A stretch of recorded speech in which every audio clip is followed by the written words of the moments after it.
Just painting the kindness, the loving person that she was. It's all I got is our memories and this photo of my child. Those memories. These certain pictures make you cry. These portraits. It's good memories. Are what Shanquella Robinson's parents hold close to their heart.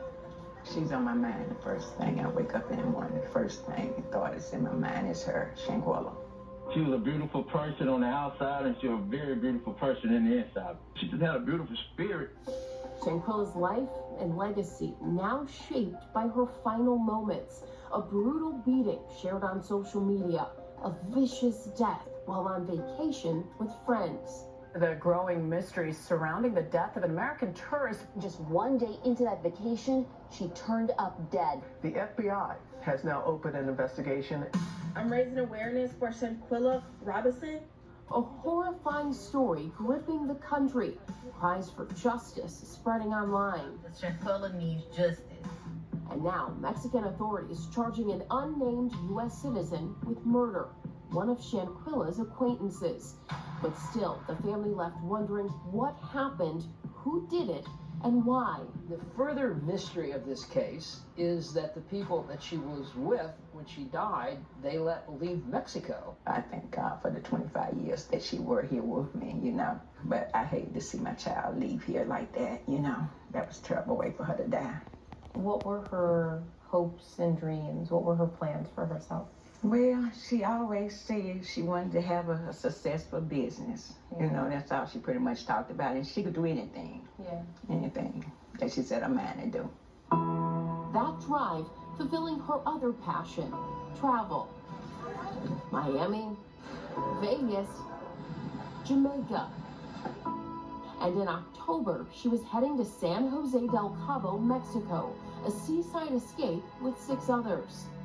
She was very excited about it. She called me and I said, well, okay, enjoy yourself. And I'll call you by the time I think you've gotten there. That Friday evening, she seemed very excited about the trip, you know.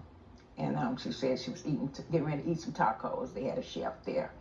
And I said, okay, love you. I will talk to you tomorrow. Enjoy yourself. And I never spoke with my child again.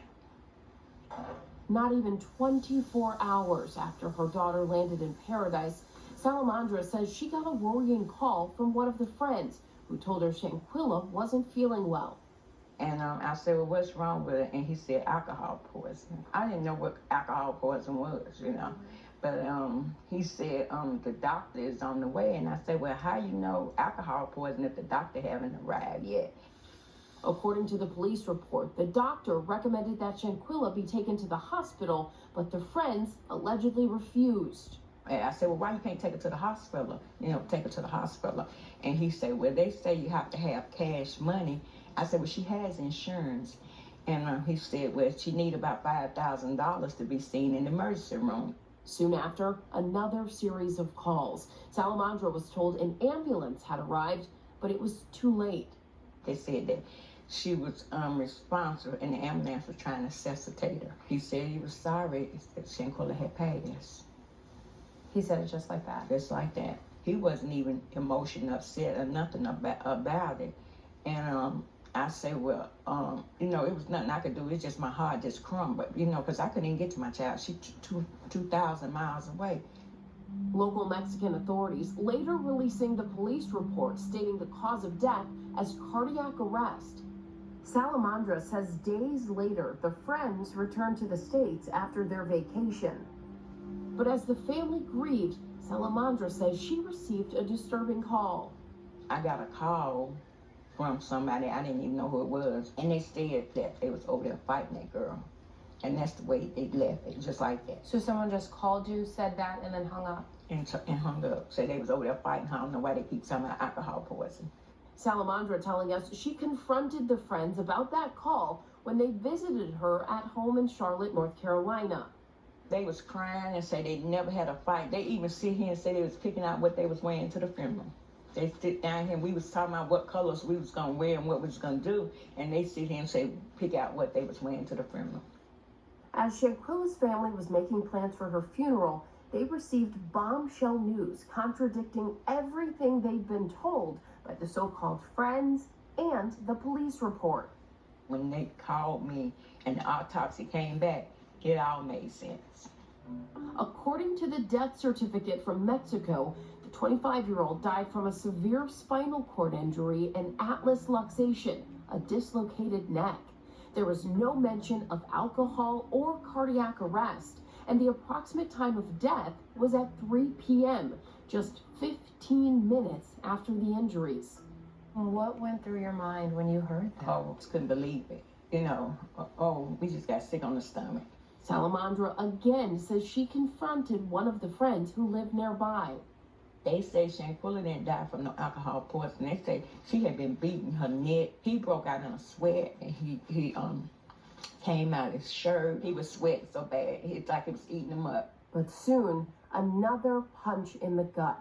Graphic cell phone footage leaked online appearing to show Shanquella naked, physically assaulted by another woman, while others appeared to watch on, even encourage it. Quilla, can you at least fight back? All six of them had an opportunity to stop that situation. Neither one of them didn't do nothing about it. Who would give them the right to take a life? He didn't give her no kind of care, no help. I can just feel her suffering, man. The last breath she took out of her body. It's hard, but I want the world to see it. I want everything to come out because I want justice for my child. I pray for her family and I pray for justice. That video sparking demands for answers. I'm raising awareness for Shanquella Robinson. Thousands of people across social media posting justice for Quilla and say her name, and hundreds attending her funeral in solidarity. I just thought she'd be burying me, not me burying her, man. When she came to the funeral home, I stood over, man, and I told her, baby girl, you would not die in vain. Daddy will get to the bottom of it, man. But that bottom is often a deep pit. Prosecutors in Mexico are filing charges for femicide, a form of gender-based violence. The reality is it's a homicide case.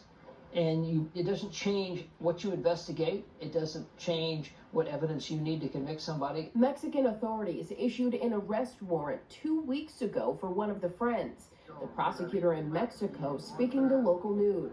Responsable de estos hechos a una amiga de ella, que es la agresora en este caso de la agresión directa, porque realmente no fue riña, es una agresión directa que realizó. But officials aren't releasing any names and no known arrests have been made. Investigators now seeking to extradite the person of interest to face charges in Mexico, which could take a long time. The Mexican warrant is worthless here. No sworn officer or agent has the authority to arrest anybody on a warrant from another country. So it has to be vetted through probable cause and information that the Mexican authorities provide to convert it to a U.S. warrant strictly for the purpose of arresting a person. ABC News has reached out to the so-called friends who are reportedly in Mexico with Shanquella. They haven't responded to our request for comment. The FBI's Charlotte field office is also investigating the case. What for you does justice look like for Shanquella? For them to go back to Mexico and do their 20, 30, 40 years, whatever they give them.